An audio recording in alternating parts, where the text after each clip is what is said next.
मैं अपने आप को सौभाग्यशाली मानता हूं कि मुझे मध्य प्रदेश की सेवा का अवसर मिला है और उसी सेवा भाव से मैं अपने कर्तव्य का निर्वहन कर रहा हूं।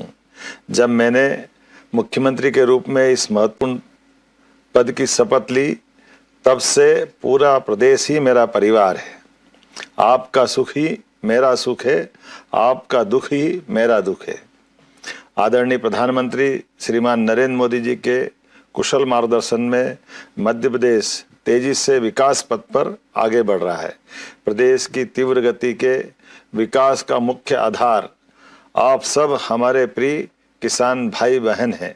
मैं प्रदेश के समस्त अन्नदाताओं को नमन करता हूं।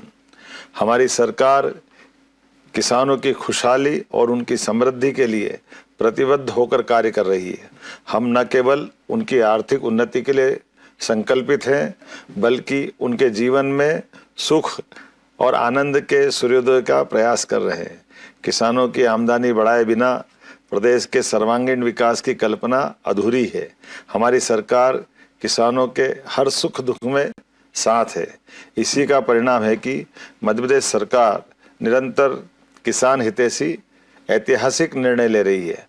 आज मैं आपसे ऐसे विषय में संवाद कर रहा हूं जो हमारे प्रदेश की आत्मा, हमारे अन्नदाता यानी किसानों से जुड़ा हुआ है। मध्य प्रदेश सरकार किसान हितैषी संकल्प के साथ निरंतर कार्य कर रही है और इसी भावना के साथ इस वर्ष को किसान कल्याण वर्ष के रूप में भी समर्पित किया गया है। मैं आपसे ये साझा करना चाहता हूं कि प्रदेश में रिकॉर्ड गेहूं उत्पादन को देखते हुए हमने केंद्र सरकार से खरीदी की सीमा को बढ़ाने का आग्रह किया था। मुझे बताते हुए प्रसन्नता है कि किसानों के हितों को सर्वोपरि रखते हुए गेहूं उपार्जन का लक्ष्य 78 लाख मीट्रिक टन से बढ़ाकर 100 लाख मीट्रिक टन कर दिया गया है। यह 22 लाख मीट्रिक टन की अभूतपूर्व वृद्धि न केवल हमारे किसानों की मेहनत का सम्मान है, बल्कि उनकी आय को सुनिश्चित करने की दिशा में एक ठोस कदम भी है। इसके लिए मैं यशस्वी प्रधानमंत्री श्रीमान नरेंद्र मोदी जी और भारत सरकार का हृदय से आभार व्यक्त करता हूं।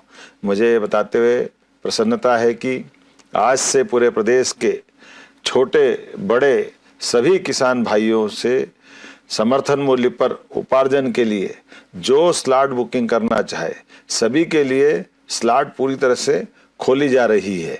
गेहूं उपार्जन अब सप्ताह में 6 दिन होगा और शनिवार को अवकाश नहीं रहेगा। उपार्जन केंद्रों में समर्थन मूल्य पर गेहूं का उपार्जन भी निर्बाध गति से जारी रहेगा। साथ ही 30 अप्रैल तक होने वाली स्लॉट बुकिंग को 9 मई तक बढ़ा दिया गया है। और ये भी मैं कहना चाहूँगा, अगर इस अवधि में भी और वृद्धि करना पड़े तो भी हम करने के लिए तैयार हैं। किसान भाइयों को कोई समस्या न रहे, ये हमारी सरकार का संकल्प है। राज्य सरकार हर स्थिति में किसानों के साथ है। हमारी सरकार ने भू अर्जन को लेकर भी एक ऐतिहासिक निर्णय लिया है। अब किसानों को उनकी भूमि के बदले 4 गुना तक मुआवजा दिया जाएगा। यह निर्णय किसानों के अधिकारों की रक्षा और उनके भविष्य को सुरक्षित रखने के प्रति हमारी प्रतिबद्धता को दर्शाता है। सच में आज यह सिर्फ निर्णयों की सूची नहीं बता रहा हूं, बल्कि उस विश्वास पर आपसे मैं बात कर रहा हूं जो हमारी सरकार और किसानों के बीच मजबूत हो रहा है। सिंचाई सुविधाओं का विस्तार, फसल विविधीकरण को बढ़ावा देना, आधुनिक कृषि तकनीकों का प्रसार, इन सभी क्षेत्रों में हम निरंतर आगे बढ़ रहे हैं। किसान हमारी अर्थव्यवस्था की रीढ़ है। ऐसे में देश में पहली बार ऐसा हो रहा है कि मध्य प्रदेश सरकार ने दलहन फसल उड़द और तिलहन फसल सरसों के उत्पादन को बढ़ावा देने के लिए बड़ा कदम उठाया। उड़द को तय समर्थन मूल्य पर खरीदा जाएगा और किसानों को तय समर्थन मूल्य के अतिरिक्त खरीदी गई उड़द पर 600 रुपये क्विंटल की बोनस राशि देने का भी निर्णय किया है। मध्य प्रदेश में सोयाबीन की भावांतर योजना की सफलता के बाद सरसों पर भी भावांतर योजना लागू करने की घोषणा के फलस्वरूप बाजार में वृद्धि फसल की हुई है। ये बताता है कि किसानों को सरसों का दाम MSP से भी ऊपर अगर मिल रहा है तो ये भावांतर योजना की सफलता का परिणाम है।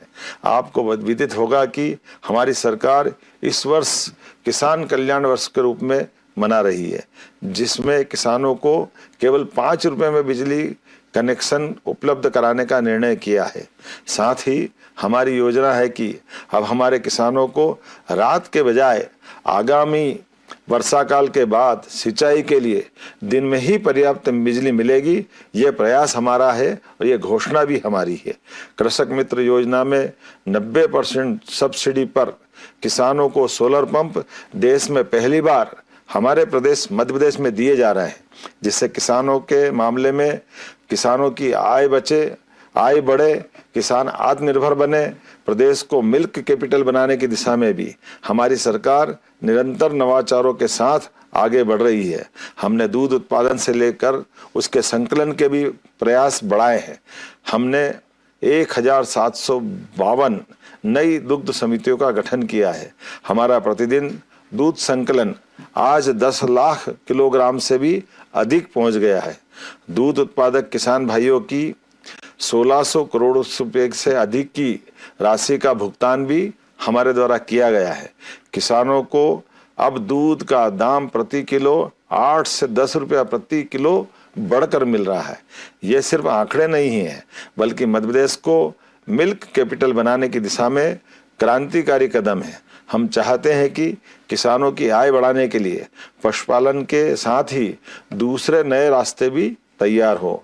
इस साल युद्ध की स्थिति के बावजूद प्रदेश में यूरिया की उपलब्धता 5.90 लाख मीट्रिक टन है, जो पिछले साल से भी अधिक है। इसी प्रकार अन्य उर्वरक के पर्याप्त भंडारण किए गए हैं। उर्वरक की वितरण प्रणाली में भी सुधार किए जा रहे हैं। नवाचार और तकनीक का उपयोग कर किसानों को अब बिना लाइन लगाए मनचाहे स्थानों से खाद दिलवाने की व्यवस्था की जा रही है। सच्चा वादा पक्का काम, यही हमारी सरकार का संकल्प है। हमने जो किसानों से वादा किया वह पूरा करके दिखाया है। जब हमारे खेतों से लेकर कारखानों तक समृद्धि आएगी, तभी हमारे किसान भी समृद्ध और खुशहाल होंगे। मध्य प्रदेश का समृद्ध किसान ही विकसित 2047 के निर्माण में महत्वपूर्ण भूमिका निभाएगा।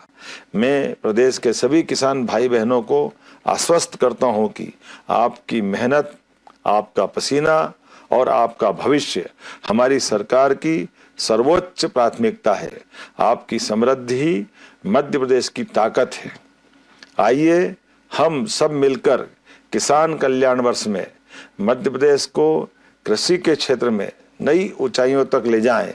किसानों के साथ बीते 2 वर्षों में जो रिश्ता हमने बनाया है और हम इसे आगे भी निभाएंगे।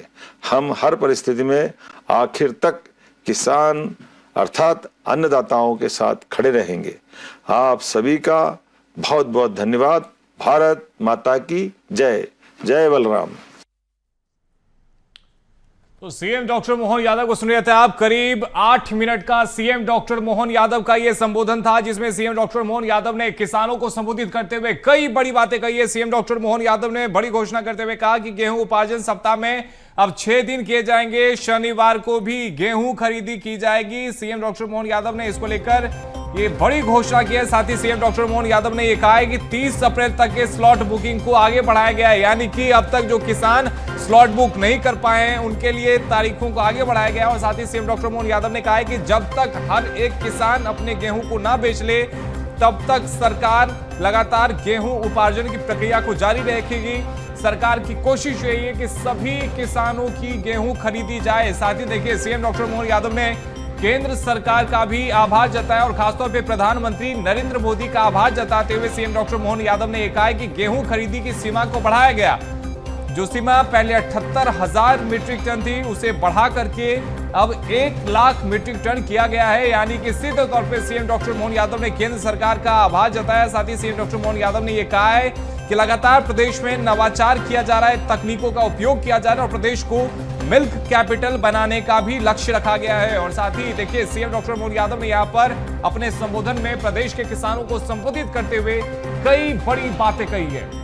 सीधी तस्वीरें हम आपको बालाघाट से दिखा रहे हैं। मुख्यमंत्री डॉक्टर मोहन यादव इसका शुभारंभ करेंगे। आज कान्हा टाइगर रिजर्व के सूपखार क्षेत्र में इस विशेष पुनर्स्थापना अभियान का शुभारंभ करते नजर आ रहे हैं मुख्यमंत्री। और देखिए पहले चरण में जंगली 4 भैंसों का दल जंगल में लाया जाएगा और योजना के तहत कुल 50 जंगली भैंसों को चरणबद्ध तरीके से लाने का लक्ष्य जो है रखा गया है। और मुख्यमंत्री की उपस्थिति आप बालाघाट में देख पा रहे हैं।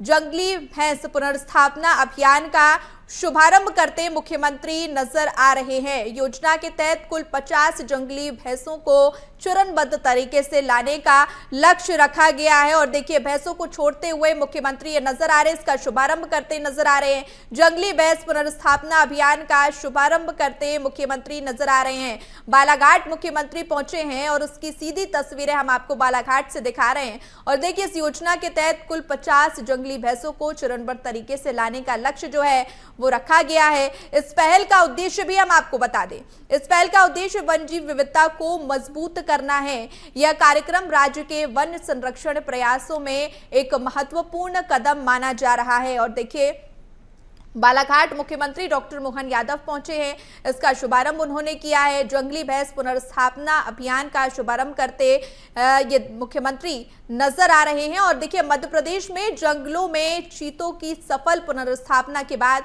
अब जंगली भैंसों की वापसी की तैयारी भी शुरू हो गई है। इसी के साथ मुख्यमंत्री डॉक्टर मोहन यादव आज कान्हा टाइगर रिजर्व के सूपखार क्षेत्र में इस विशेष पुनर्स्थापना अभियान का शुभारंभ करते नजर आ रहे हैं। और पहले चरण में देखिए 4 भैंसों का दल जंगल में लाया जाएगा और योजना के तहत कुल 50 जंगली भैंसों को चरणबद्ध तरीके से लाने का जो लक्ष्य है वो रखा गया।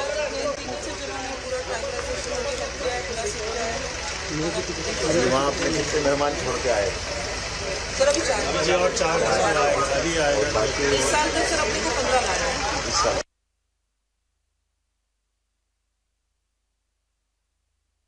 आपको दिखा रहे हैं जहां जंगली भैंस पुनर्स्थापना अभियान का शुभारंभ करते मुख्यमंत्री डॉक्टर मोहन यादव नजर आ रहे हैं।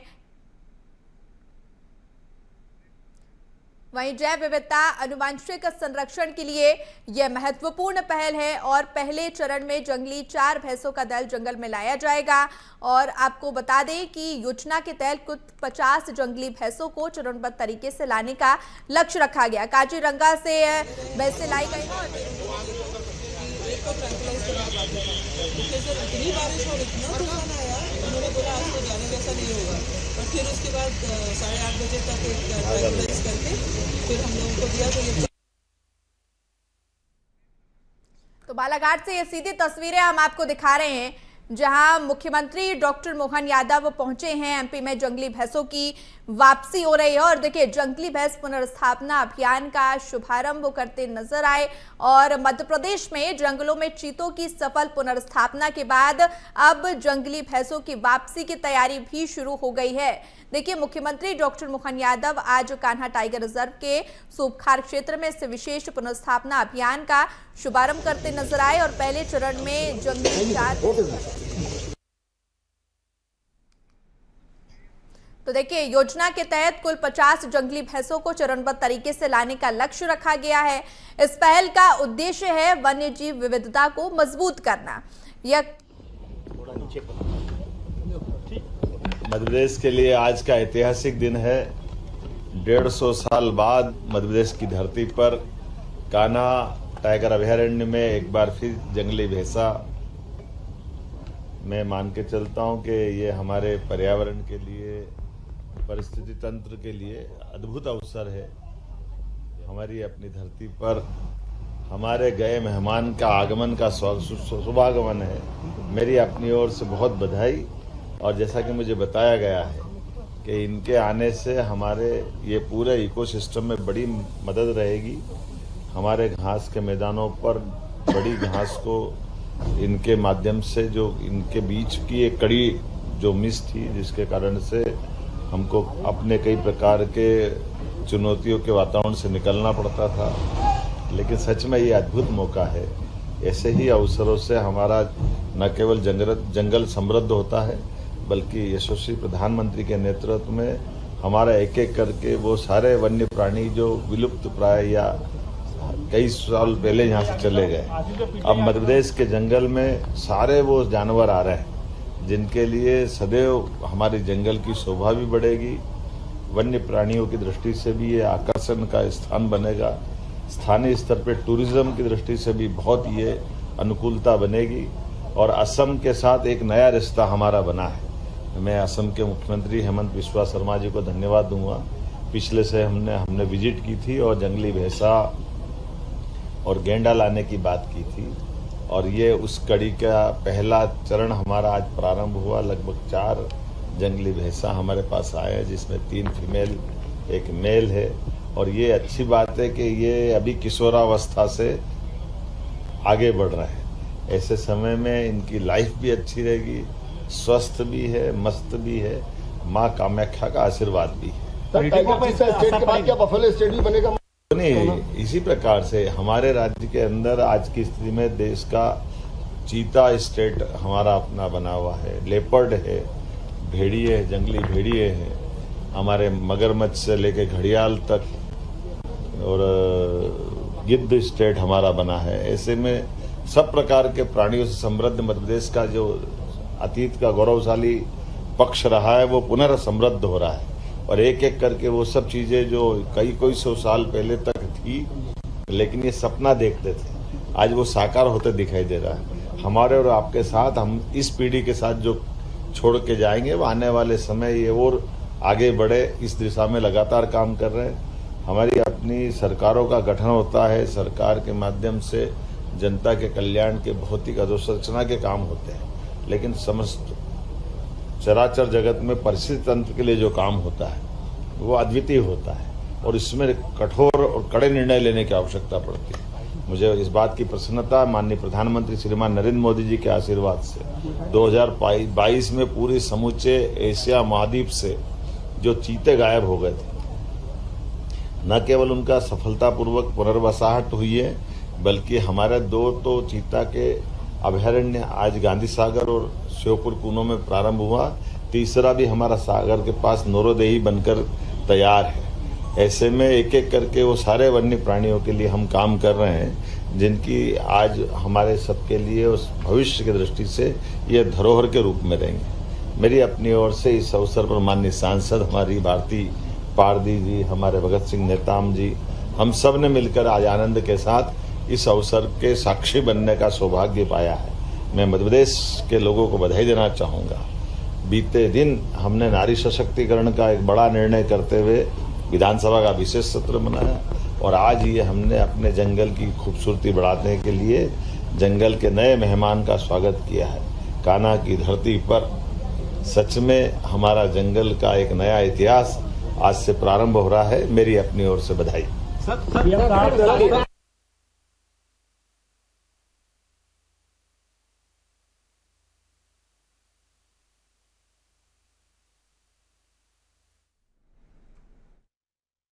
देखिए, मुख्यमंत्री डॉक्टर मोहन यादव को आप सुन रहे थे, जो जंगली भैंस पुनर्स्थापना अभियान का शुभारंभ करने पहुंचे और मुख्यमंत्री ने यह कहा कि इकोसिस्टम में इसमें मदद मिलेगी और वन्य प्राणियों और टूरिज्म की दृष्टि से आगे भी आकर्षण का केंद्र यह रहेगा। वहीं बता दें कि मुख्यमंत्री डॉक्टर मोहन यादव आज कान्हा टाइगर रिजर्व के सूपखार क्षेत्र में इस विशेष पुनर्स्थापना अभियान का शुभारंभ करने पहुंचे, जिसकी तस्वीरें आप देख पा रहे हैं। पहले चरण में जंगली 4 भैंसों का दल जंगल में लाया गया और देखिए, मुख्यमंत्री डॉक्टर मोहन यादव ने बालाघाट को एक नई सौगात दी है। जंगली भैंस पुनर्स्थापना अभियान का शुभारंभ यहां पर हुआ है और उन्होंने ये भी कहा है कि कांजीरंगा से ये जंगली भैंस लाए गए हैं, जिन्हें अब छोड़ा गया और योजना के तहत कुल 50 जंगली भैंसों को चरणबद्ध तरीके से लाने का लक्ष्य रखा गया और देखिए, इसका उद्देश्य जो है वन्य जीव विविधता को मजबूत करना है।